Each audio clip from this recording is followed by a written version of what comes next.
I need some more coffee.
I'm back, Biff.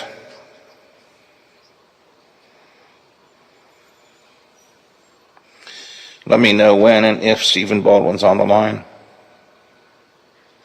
Okay, good. He's set and ready to go. All righty then. Life is good.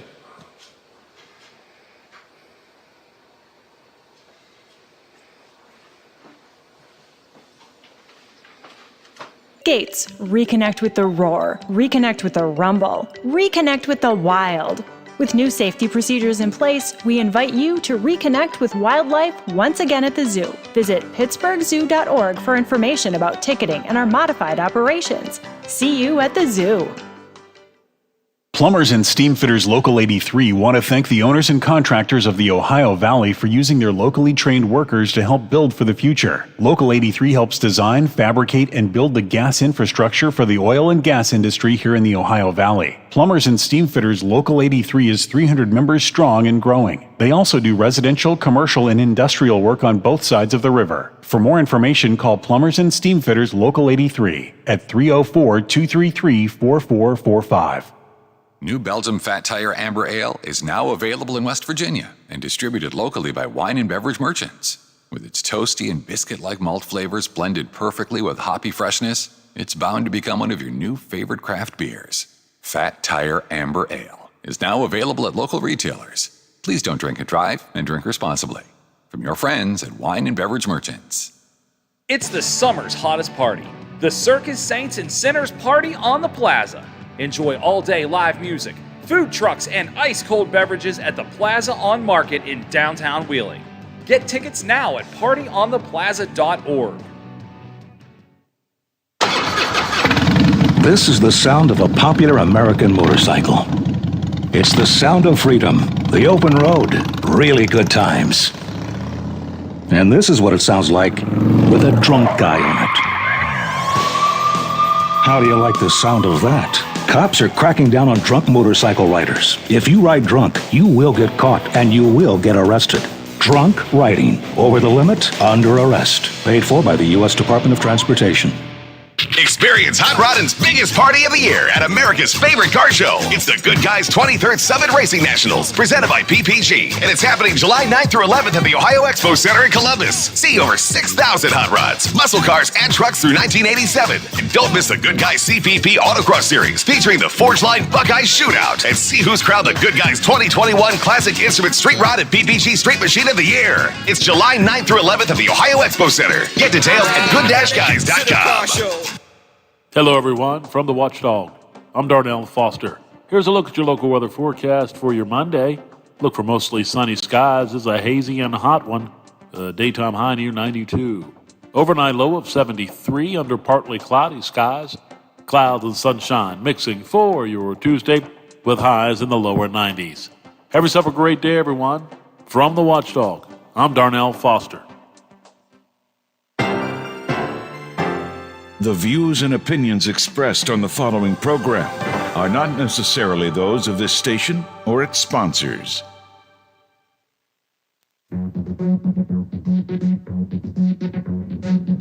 Informing and entertaining the Valley for over 25 years. This is the Watchdog Morning Show with Howard Monroe in the 100 Days of Summer.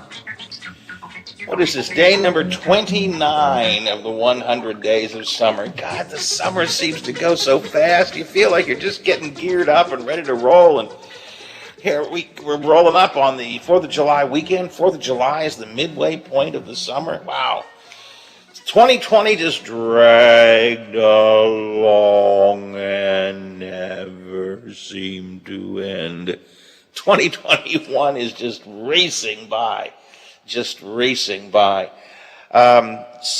Hot and muggy is sort of are the words of the day, the order of the next couple of days. Maybe some rain coming in by Wednesday, but sunny, hot, and muggy and humid today and tomorrow. Temperature close to 90. Currently, it's 72 degrees at the Wheeling, Ohio County Airport, 72 degrees at my home studios here in the Elm Grove section of Wheeling, 70 degrees at the Robinson Auto Group Studios downtown Wheeling in the heart of the Ohio Valley. We have a lot of good stuff yet to do this morning. Coming up next hour, Jack Signal from the University of Virginia is going to join us talking about that Pentagon UFO report that was released on Friday and kind of talking about space and what's out there and so on in general. We'll get into that coming up in the next hour of the show. Florida's governor has signed a bill, the legislature approved it, to begin asking college students and professors in Florida about their personal political beliefs, which I think is a real intrusion into their personal lives. Governor DeSantis says this way will ensure diversity of viewpoints on the college campuses. At the same time, the Florida legislature has passed a law prohibiting the discussion of the so-called critical race theory, which is really a manufactured issue. But so they want to cut off discussion of things they don't like, but want to make sure there's viewpoint diversity amongst the colleges. We'll talk about that coming up a little bit later on this morning as well. Right now, though, I want to welcome to the show the Minority Leader of the State Senate in West Virginia, Stephen Baldwin. Senator Baldwin, good morning, sir. Good morning, Howard. Thanks for having me on. Good to talk to you. I appreciate having you on as well. A couple of things from last week's special session I want to take a little bit of time to talk about, but in particular, I was bothered by, and you kind of took the point on questioning some of the EBA, Educational Broadcasting Authority nominees from Governor Justice. They were confirmed. Let's get that out of the way right away. And in my mind, I had differing levels of concern about all of them. But let's focus for a second on Greg Thomas. Greg is a well-known political operative, managed Blankenship's campaign, among other things. He is what I would call a real aggressive political operator. I mean, he pushes the envelope and pushes it hard. And he was nominated by the governor to be on the EBA board. He was in front of the Senate Confirmation Committee on Friday, I guess it was, or Monday last week. You raised some questions with him. I got to tell you, and I want to get your take on this, I was not satisfied with the answer. I watched that hearing. I wasn't satisfied with the answers that I heard him give. Well, no, sir, I was not either. That's why I did not vote to confirm him. But as you said, it didn't matter. He was confirmed anyway. I have concerns about it as well. I mean, Mr. Thomas, that was the first time I'd ever met him. I know of him, but that was the first time I'd met him. And I appreciated having the chance to meet him and ask him questions. But I was a little bit troubled by what I heard in response. To me, the overarching issue here is, should public broadcasting be public? And I think it should be. That's the point of public broadcasting. What I'm afraid we are seeing happen is it's becoming political broadcasting or partisan broadcasting. And I just don't think that's good for anybody. I don't think it's good for the state. I don't think it's good for public broadcasting. I don't think it's good for the citizens. And unfortunately, we've seen this happen in several other areas. Public education has been politicized. Public health has been politicized. And now public broadcasting has been politicized. The governor has said that what he feels is, using the phrase I used earlier about the Florida governor with their issues, Governor Justice has said that he wants to make sure there's diversity on the EBA board, or on the EBA, which is a board. Nobody can argue with the need for diversity, a variety of different viewpoints in an entity like that. My concern is, do you want someone who is grinding a particular political axe? And again, with due respect to Craig Thomas, who's great at his job, but his job is to grind a political axe. Yes, sir. I mean, diversity, absolutely. But have you ever heard a call for diversity in any other board? I haven't heard one in my short time there. I think diversity is a convenient argument. I don't think they really care about diversity on the board. I think it's pretty clear what's going on here. We received another nomination over the weekend, from who appears to be the business partner of the Senate Finance Chair, who was very outspoken in the confirmation hearing that you referenced on Friday, about how he thinks public broadcasting is partisan and just terrible. And so now his business partner has been nominated to serve on the That's board. Eric Tarr you're talking about. Yes, sir, the Senate Finance Chair. So I think we're clearly seeing a stacking of the board. And why would they want to do that? Well, because they tried to defund public broadcasting several times. That didn't work because of the public outcry. So I think they're just going through the back door. Actually, yeah, and Tarr was among those who was aggressively pushing the defunding of public broadcasting. So it's interesting that someone close to him would be nominated for the board. I tell you where I really got antsy was when you asked Greg Thomas. You said that, we hope that whoever is on this board will be a champion for public broadcasting. And his answer was really interesting, a little bit of a tap dance. He said, I hope that public broadcasting can be something that I will be able to champion. Which he didn't say it, but that suggests to me he doesn't like it the way it is. I mean, is that the way you read that comment of his? Oh, yes, sir, absolutely. I thought that was very telling. And I followed up to clarify, and he did not further clarify. So I think he said exactly what he meant to say, which was that it's not something that he can champion right now. And I asked the other appointee the same question, and she also, I was hoping she would say, of course I'm going to be a champion for public broadcasting. Here's what I love about it. And sure, here's some ways that we can be better, but I want to be part of that. And nobody said that. The other nominee you're talking about is Danielle Waltz, who's with the Chamber of Commerce, I think, right?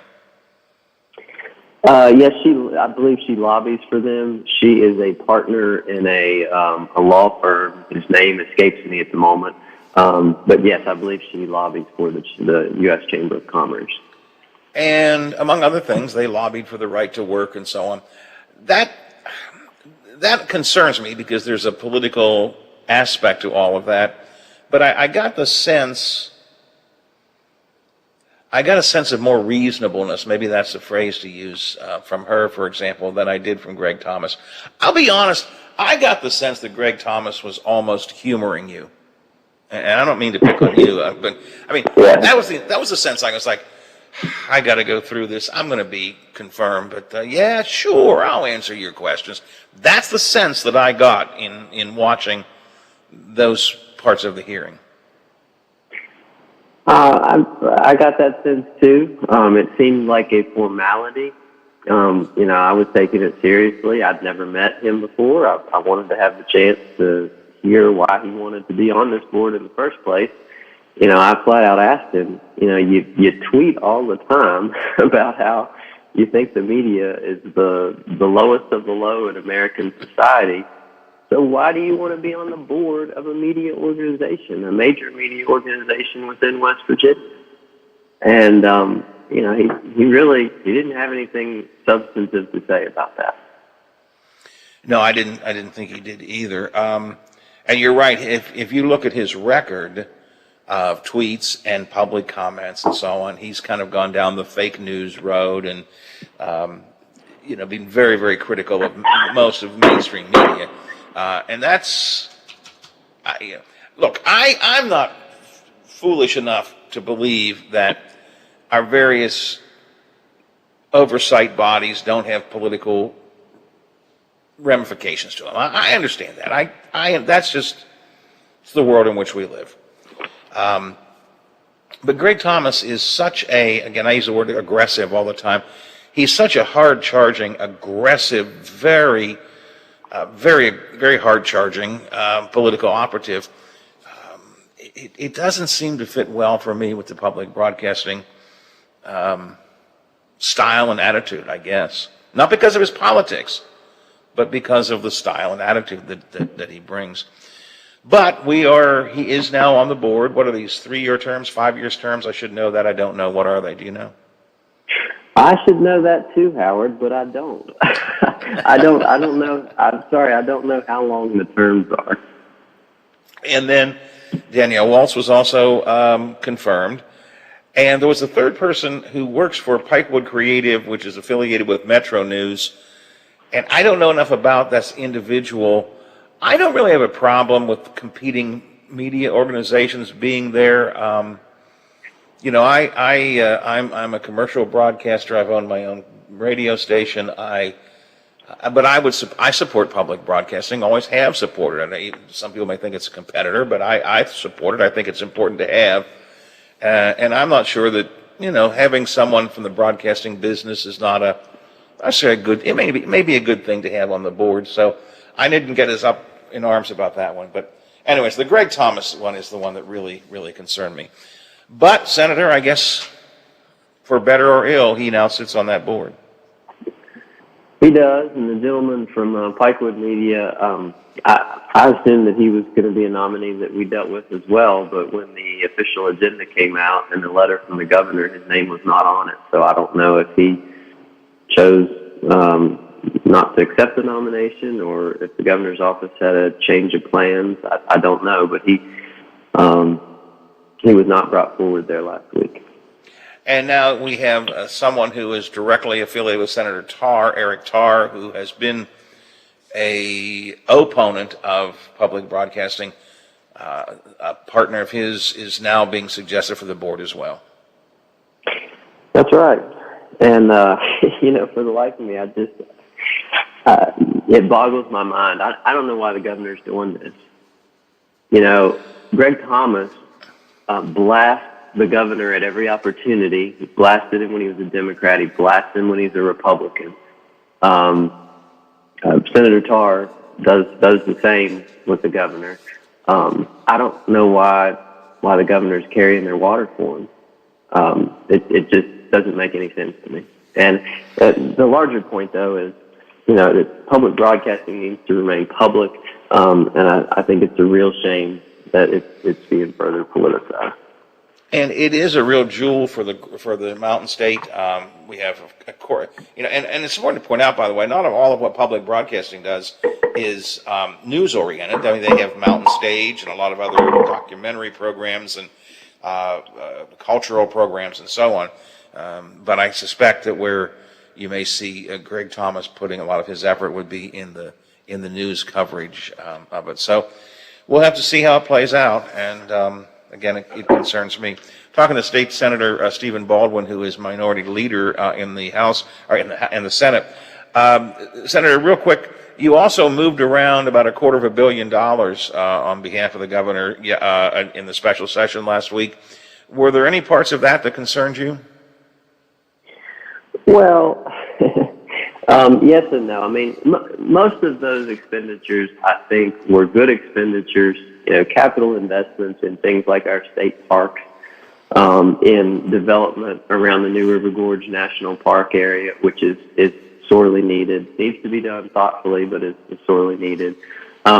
Freezing the jail bill, which is a little frustrating because it's not fixed, it's a freeze, but it was needed. The expenditures, I think, are going to be helpful. Are they the priorities that I would have put forward as the top priorities facing the state if we had $250 million that we could spend them on? No. I mean, there was no money spent for broadband. There was no money spent for flood mitigation. I had been advocating that, we need to work on our dams and our streams because federal money generally cannot pay for anything related to our dams. This was the 5-year anniversary of the Great Flood of 2016. We have not done flood mitigation infrastructure work since then, and that was completely shut out. We've been pushing for small things like paying our police better, which costs hardly nothing, but they are facing tremendous pressures each and every day right now. And we're always told, no, we can't do that. We don't have the money for that. But we had $250 million. Heck, we were pushing for a tax credit for gun safety devices, which cost $50,000. It cost $50,000, and it would save lives, especially children's lives. And we're told, no, we don't have the money for that. So, are the priorities frustrating? Yes. But are the things that we spent that money on going to be helpful to the state? Yes. I think they will be. They sort of seem out of touch with the state's priorities to me. One of the things you've been concerned about, all of us have been concerned about, is broadband. Did we put much money into broadband in this particular round of funding? Oh, zero.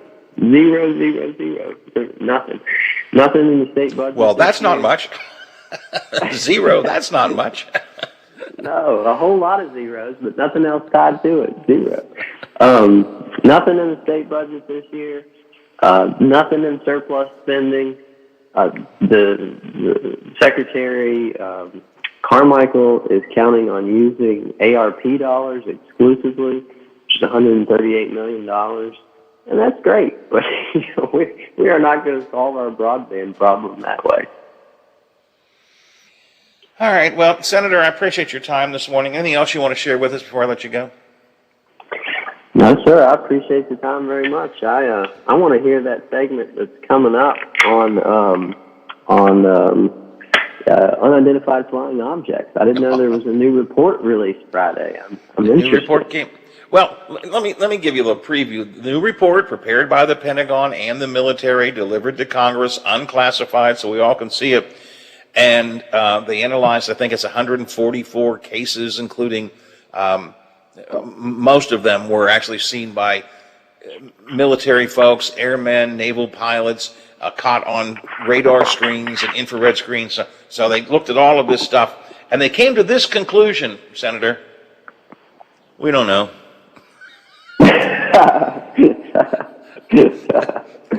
That was the conclusion. Boy. I don't know. It might be foreign countries, could be spacemen.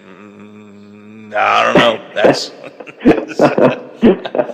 that's the upshot of that report. But maybe we'll see. I still think I have tongue somewhat in cheek here, but when they were going to have this report, I thought they were going to have a big press conference, and when they came out to make the announcement, General Jones and General Smith would be there, and a CIA director or somebody, and then they would say, and now we have a special guest, and they open the door, and Zork would come in, That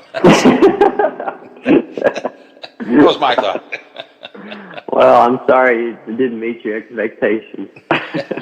No, but we'll analyze it a bit later on anyways. Hey, thanks for joining us, Senator. We'll talk to you again soon. I really appreciate your time. Thank you, sir. I appreciate you. Have a nice week. All right, you too. State Senator Stephen Baldwin, he is the Senate Minority Leader. He pushed Greg Thomas quite a good bit in his confirmation hearings. And I really, truly, I just thought Greg Thomas, I don't think he took it seriously. He didn't have to. He knew that he had the Republican votes needed. I mean, when you have a super majority like there is of the Republicans in the Senate and in the House in West Virginia, you really don't have to. So, yeah, I got to sit in front of this committee and they'll ask questions, but I didn't feel like he took it seriously. And maybe I'm reading that wrong. Maybe. Greg is a local boy, I think came out of Cameron. Has made it to the top tier of Republican operatives in West Virginia. His style is very abrasive, very hard charging, very pushy, which I don't like, but it works. I mean, I can't argue that it works, although I couldn't get Blankenship elected, but it works. And I don't like that style, but I don't begrudge him that style. But I just think that's an inappropriate type of political operative to have on the Public Broadcasting Board, or specifically the Educational Broadcasting Authority, the EBA. And you could clearly tell he's got, I don't know what his plans are, but he has some plans in mind. When he said that, when Senator Baldwin asked him, are you going to champion public broadcasting? He said, well, I hope public broadcasting can become something that I will be able to champion. That's a long way from it is something I will champion. I don't think we're done. We're done hearing about the nomination, but I don't think we're done hearing from Greg Thomas and others. And interestingly enough, as Senator Baldwin said, which he told me over the weekend, Eric Tarr, Senator Tarr, the Finance Committee chairman, who has been among those pushing for complete defunding of public broadcasting, zeroing out their money, a business partner of his is now being nominated for the board as well. Stacking the board in a bad way, I would think. Hey, my good friends who are working in public broadcasting, I'd be calling Scott Finn up there in Vermont and saying, Scott, you got any place for me to come? All right, it's 8:32, 28 before the hour here on the Watchdog Morning Show. We'll talk about Florida and diversity of viewpoints coming up in the next segment of the show. But first, we'll check some headlines, and of course, as always, for that, we go to the Big Seven, check some sports for you as well. Here on the Watchdog Morning Show on WKKX and WVOY. The WTRF Channel 7 News Update is brought to you by Thomas Auto Centers, Mall Road, St. Clairsville. Get the best deal at Thomas Auto Centers. Now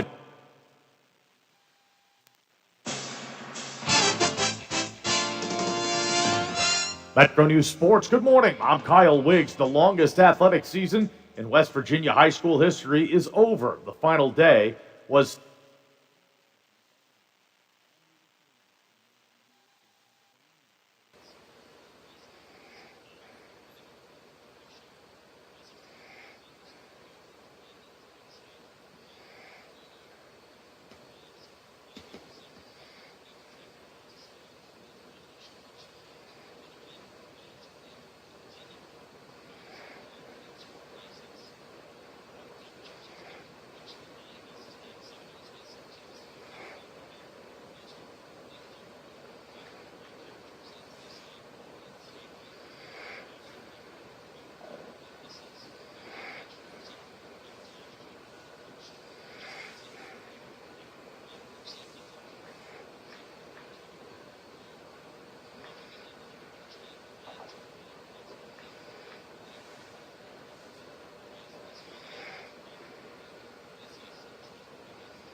Yeah, I was wondering about that too.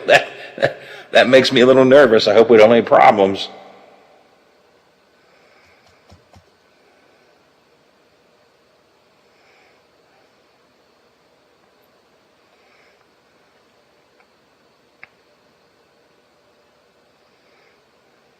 over Hurricane 10-4. Bridgeport wins a 7th consecutive state championship, its first in AAA, and its 9th baseball title overall.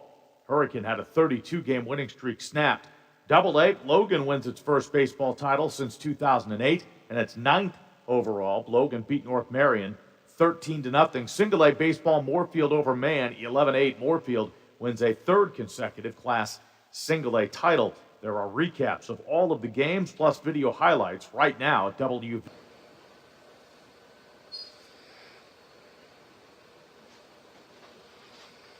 Holiday week, the 3-week practice period for high school sports can begin as early as July 12th around the state. Marshall's football program received a verbal commitment over the weekend from Polka tight end Toby.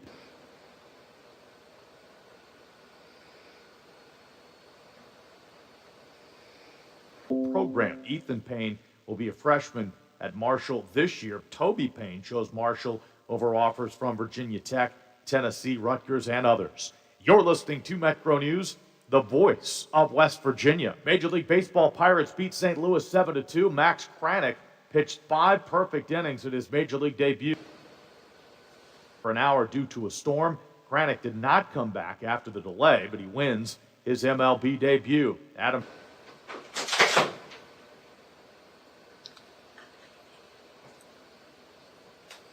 Yeah, you can't. They can't win. They can't win.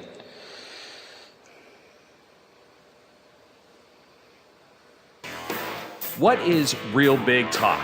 Well, it's an honest conversation that you can be a part of no matter which way you lean. I'm Big Rick, your host of Real Big Talk, and I invite you to join me, Lola, and the rest of this community to discuss our world and the events that unfold daily. Be a part of the conversation at 304-214-1600. Real Big Talk, weekdays 2 to 5 on the Watchdog. Now at Menards, save big money in your next project with 11% off everything. Keep your engine running smoothly with Menards' great selection of motor oil. Quaker State full synthetic motor oil helps improve your vehicle's fuel economy. All motor oil is 11% off. Get 11% off everything now at Menards. Good through July 4th. Savings are mail-in rebate. Some exclusions apply. See store for details. Save big money at Menards. Does your dog need groomed or walked? Are you looking for a pet sitter or dog boarding options? If so, call Dirty Paws, Wheeling's newest pet care service, providing the Ohio Valley with everyone's pet care needs. Check us out on Facebook at Dirty Paws WHG or call 304-639-7754. Now, during the Jim Robinson Ford Lincoln Toyota Pre-Owned Super Sale, select from over 80 vehicles in stock starting under $5,000. Most are local trades, many with one owner. Hurry to Jim Robinson at the Highlands, home of lifetime powertrain protection. Now, during the Jim Robinson Ford Lincoln Toyota Pre-Owned Super Sale, select from over 80 vehicles in stock starting under $5,000. Most are local trades, many with one owner. Hurry to Jim Robinson at the Highlands, home of lifetime powertrain protection. Hello, I'm Chuck Reddick, Commissioner of the Internal Revenue Service. We're working hard to get ready for tax filing season. You know who else is working hard? Identity thieves. Keep your computers and your mobile phones secure. Use antivirus software and strong passwords. Look out for email scams. Secure your home Wi-Fi with a password. Stay safe when you shop online. Look for HTTPS in the web address. See irs.gov for details. For all of your IT needs, visit OmniPerforms.com. Omni Strategic Technologies, the only IT company that the Watchdog trusts. Introducing our new redesigned 7 News app. Our new app features a sleek, modern design, an easy-to-navigate home screen with quick access to local news content, and a localized weather forecast. Subscribing to notifications is easier, and with one tap, you have access to recent push notifications. There are more ways to watch and find video. To get the new WTRF 7 News app, just update the latest version or download the WTRF 7 News app in your Apple or Google Play Store by searching WTRF. Moundsville. The Watchdog is protecting your yard. Join Howard Monroe, Hoppy Kercheval, Bill DeFabio, and Big Rick for the best live and local talk in the Upper Ohio Valley and beyond. Moundsville trusts the Watchdog. Watch out! He could climb on his soapbox at any time.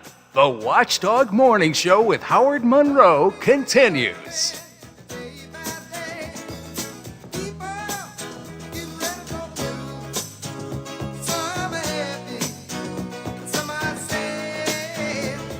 It is going to be a hot and muggy day today. Temperature pushing close to 90 before it's over and done with. We're looking at 75 degrees at the Wheeling, Ohio County Airport. Clear skies right now.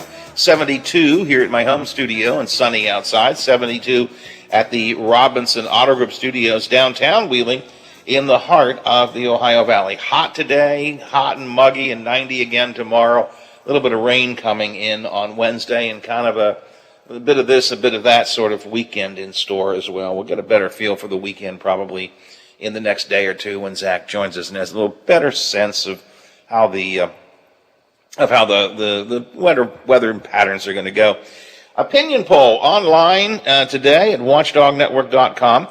Do fireworks in your neighborhood bother you? Yes or no? Pretty simple. City of Wheeling has begun a crackdown on personal fireworks in neighborhoods. Not on fireworks displays, not like at Ogilvy or the Symphony or down at the port or what have you, but people who are setting off fireworks in their own backyards. It is illegal to possess or to use fireworks, personal fireworks that go into the sky, the kind you can shoot or have any explosives to them, in the city of Wheeling, inside city limits. Yes, you can sell them in city limits and therefore buy them, because that's state law. So you'll see, I was noticing how many of these tents we have all around town already, people selling fireworks. But be careful, you cannot shoot them into the sky. You can't use explosive type fireworks in the city of Wheeling. And the police and the fire department say they're going to crack down. The city council raised the fine for illegal use or possession of fireworks from $100 to $500. I still don't know, Biff, how they're going to actually catch people doing this. You know, we had a whole bunch of fireworks going off in the neighborhood last night. Did I call anybody? No, I didn't call any police. But how do you catch them? Well, I mean, we didn't have fireworks last night. We had firecrackers and noisemakers that sounded like mortars going off. Yes. I mean, I tell you what, if they want to, they can come with tonight, and I'll put them. They can come to Dad's house and sit in the living room and listen to them, because they were certainly out last night. And the one that went off, I looked at Dad and he looked at me. He said, "What the hell is that?" I said, "It sounded like a mortar went off."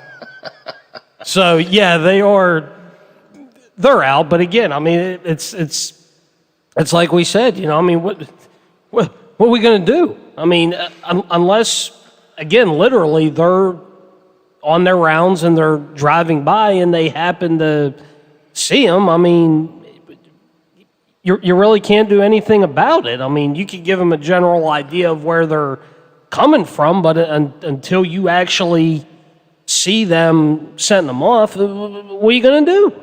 Yeah, I don't, you know, maybe we'll get the chief on to talk about this. Maybe there's a way, but to me, there are only a couple of things that could happen. Number one, as you point out, they're just literally driving around. They're doing their neighborhood patrol, and all of a sudden, bang, bang, boom, boom, and they look over there, pshoo, pshoo, up, I see him. Bob, I see him. And they go get him. Just pure coincidence. I suppose the other is if neighbors complain about fireworks going off in a neighborhood in a particular area.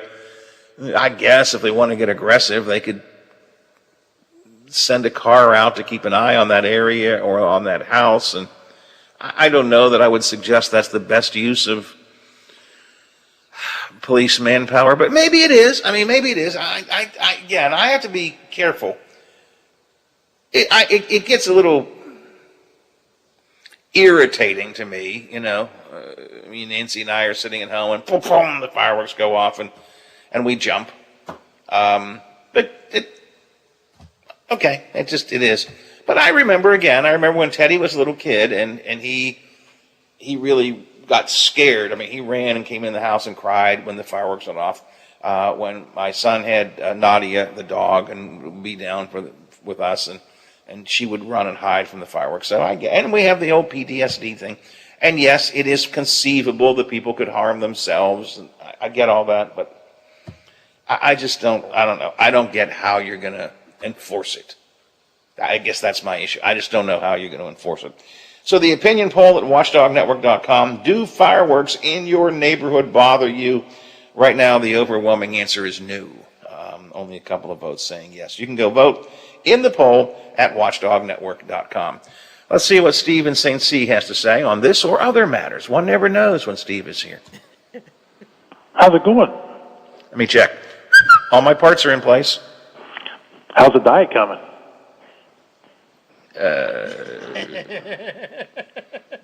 Diet? Oh, yeah, well, I saw you the other day. I mean, you look, I told you right to your face how great you looked.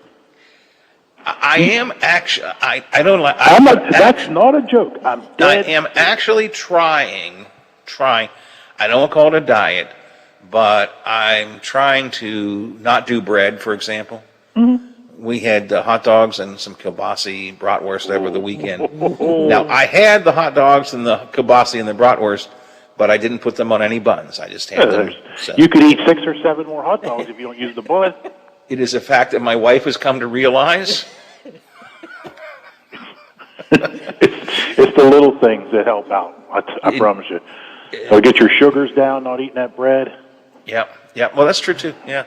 And I've got. Well, I don't want to get into my medical concerns. Yeah, my sugar's. We don't need that too. I've got to be concerned a little about that. So, but anyways, I'm not trying to go on diet, but I am and I'm really doing a lot more fish as opposed to meat. Look at you. Look at you. Old Nancy Monroe's cracking the whip out there. I was at lunch with our old friend Bob, and he paid, didn't he? We were. What's that? He paid, didn't he? Well, no, actually. No, he did. Yes, he did. I thought he owed you one. So. So we were at a buffet, the Chinese buffet in Glendale. The Happy Garden. Oh yeah, baby. And he kept looking at me. He kept saying, "Boss, what are you eating there?" I said, "The baked flounder. It's really good." There's meat over there. I want the flounder. Not that I haven't hit the Happy Garden since it's reopened, but those triangular cheese wontons. Oh my God, man! Whew. It is a mighty fine buffet, I have to say. But my real reason for the call today was, yes, sir. Warwood, the population up there, is it surpassed 2 or 3 million yet? Spent a lot of time in Warwood the last week, okay? Yeah. It has to be the new hotbed for fireworks in the United States. Howard, listen, from River Road to the, what do you call that, the Garden Park Shopping Center up there? Garden Park, yeah, right. Yeah. There are 3 fireworks places. 3. You're not even allowed them in this city. But it is buy one, get one free everything right now. From River Road to the Garden Park. And listen, I was in Warwood at 9:45 last night. All 3 had people there and in the tents. And they're open and ready to sell fireworks. There has to be a market for them, Steve. They're everywhere. There's 2 out here in Elm Grove. There's, of course, the one down by Lowe's. I haven't seen the ones in Warwood. They're all over the place. And you don't do that if you don't make some money off of it. Right. How do you open 3 of them, though? 3 in Warwood. Howard, Warwood's cut off from the rest of the world. I mean, I can't figure it out. I don't know. Well, that's part of it. Is they need to stock up because they can't go anywhere else to get them. So let me just say, so if I'm on, let's just say 10th Street in Warwood, and I shoot me a couple bottle rockets, by the time the Wheeling Police Department gets there, I'm already to probably 16th, and they're not going to find me, are they? I would not make that bet. Okay. I'm going to tell you, I would not make that bet. You're right. They probably have you, singled out. They probably watch you anyways. They've heard about you. Well, yeah, you probably know that college story about me at Fairmont when that 425-pound cop that never got out of his car caught me. He caught me. We were drawing chalk outlines of dead bodies because the governor was coming the next day to Fairmont to do a speech, and they already outlined it, yellow tape, and we were drawing bodies in it. And that big cop got us. He chased us down at he was 425 bills. Wait a minute, he ran after you? Yes, he drove his car up on us, jumped out, and he got us. And I was in college. I mean, I could run then.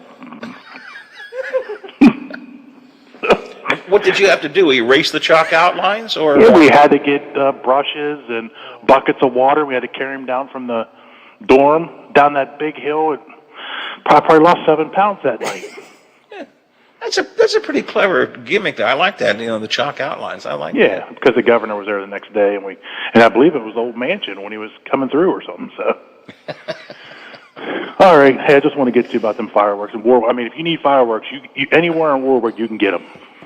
All right. I know where I'm going. Have a great day.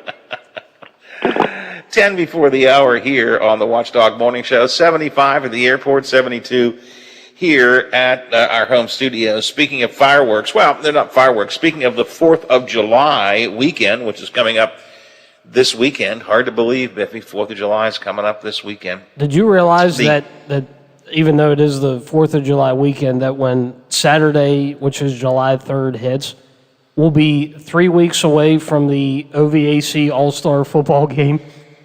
It's coming quick. It's coming quick. And I said this last week.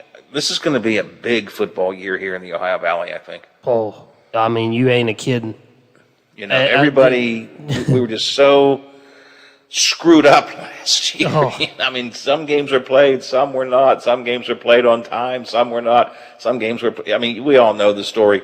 I think this is just going to be a gigantic football year. People are going to be so happy to get back to Friday night football again. Yeah, I mean, I think they are. And, it's nice that we have the games and everything, and a way for people to listen, but I just think everybody's going to want to, get back and have just that atmosphere and make it better for the kids. I mean, I'm sure they miss seeing the big crowds, and it's nice. Yeah. It's always nice when you can have the family there, but to not have the big student sections and the kids cheering and everything, I think they're going to welcome that this year, and it's going to be exciting, and hopefully we don't have paper champions again this year like we did last year, and it can get decided at the stadium where it's supposed to be, and we have a good year. It'd be nice to have championships decided on the football field. Yeah. Instead of in some. Yeah, you're right. On paper, I'm just kind of crazy. It's going to be big. It's going to be big. And we'll be part of it with a lot of our usual, getting back to our regular schedule of Friday night games and Saturday afternoon games, and we'll have and Saturday night games, and of course WVU will be back in action. Ohio State for college fans. We'll have the Friday afternoon walkthrough once again. We're going to be all over it once again as football comes back. And as you point out, Biffy, it's not that far away. 3 weeks before the All-Star game? Yeah, this Saturday, with it being the 3rd, it'll be 3 weeks until the All-Star game, and then about another month after that, and we're back into full go again. It's 7 before the hour here on the Watchdog Morning Show. Do I need a break, Biffy? I think I do, right? No, we got everything in. We're good. Oh, you did? Okay. Yep. All right.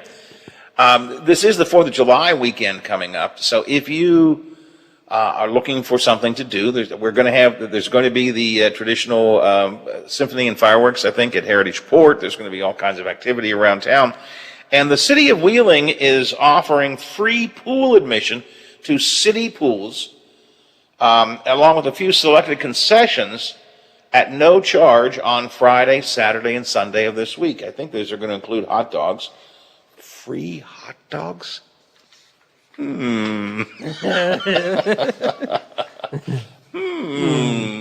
old Mr. Monroe. I can see the wheels spinning right now. Yes, indeedy. Yes, indeedy. No admission charge at all the city-operated pools. That includes Garden Park, Warwood, Bridge Park, Wheeling Island, Grandview, Wheeling Heights, 36th Street in South Wheeling. All of those will be free admission on this weekend, Friday, Saturday, and Sunday. And then the city will offer complimentary hot dogs, one per person per day. Oh, darn. Aw. Well, I got to readjust my game plan there. One per person per day. And the Ziegenfelder Company, they're just such a good company, they're going to be offering free Twin Pops. And they are the best popsicles. I don't say that just because they're a local company. I mean, we try different kinds of popsicles here because Teddy loves them. But the Ziegenfelder Twin Pops, they're the best. I'm sorry, they are the best. You might need a whole bag just to get you through today. Well, that's true. As warm as it's going to be. I should point out, because I suspect they will go quickly, the hot dogs and the Twin Pops are being offered at no charge, first come, first serve, while supplies last. But it's just a nice thing that the city is doing. Free admission to the city pools on this holiday weekend, and one free hot dog per person per day. That's per day, so you can get 3 hot dogs. You can go one each day, I guess. One per person per day, and also Twin Pops being offered as well. So I think that's pretty neat for the city to do. Don't you, Biffy? Oh yeah, I mean, and anytime you can help the people out, and especially with kids and everything, it's a win-win. Absolutely.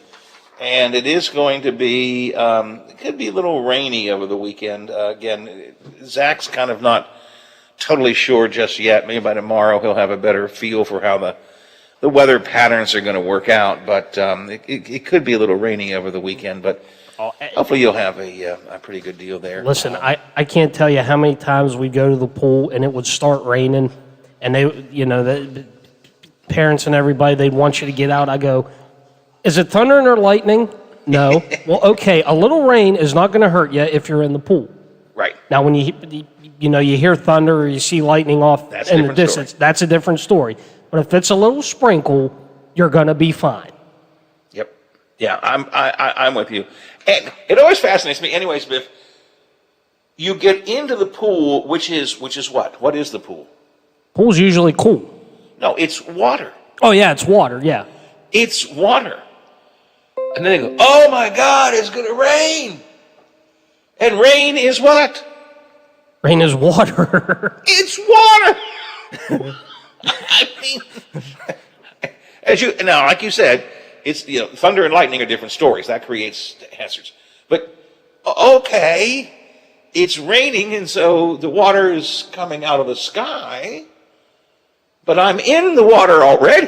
So right. It's not like the rain will make me wet because I came to the pool to get wet. You're wet. You're already wet, even if it does. I mean, again, once the thunder and lightning, then you run like hell. Until then, well, that's again very different story when the thunders and lightnings. But yeah, just I'm with you. And if you want to get out and just sit on the sidelines for a while, that's fine too. But it just fascinates me. You are in the pool for the express purpose of covering your body with water. And then people say, oh, it's going to rain. Okay. Again, I'll worry when it thunders and lightnings, but until then, let me enjoy myself. That's exactly right. All right, coming up next hour, we are going to talk a bit about this UFO report. Now, I previewed it on Friday, and we've talked about it several times this morning.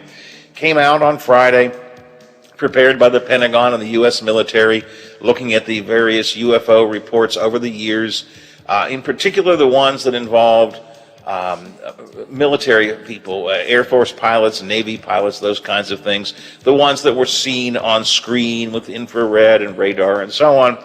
And the conclusion of the report seemed to be, don't know, something up there, I don't know what it is. We'll talk about that a bit with a physicist from the University of Richmond, Jack Singal, coming up in the next hour of the show. I've got some other stuff I want to get to. Hopefully we'll have time to do it before I turn things over to Mr. Kercheval at 10. It is 9 o'clock right now, and ABC covers the world for us. The Watchdog is FM 98.1, AM 1600 WKKX Wheeling, FM 97.7, AM 1370 WVLY Moundsville. The ABC News is brought to you by Thomas Auto Centers, Mall Road, St. Clairsville. Get the best deal at Thomas Auto Centers. ABC News.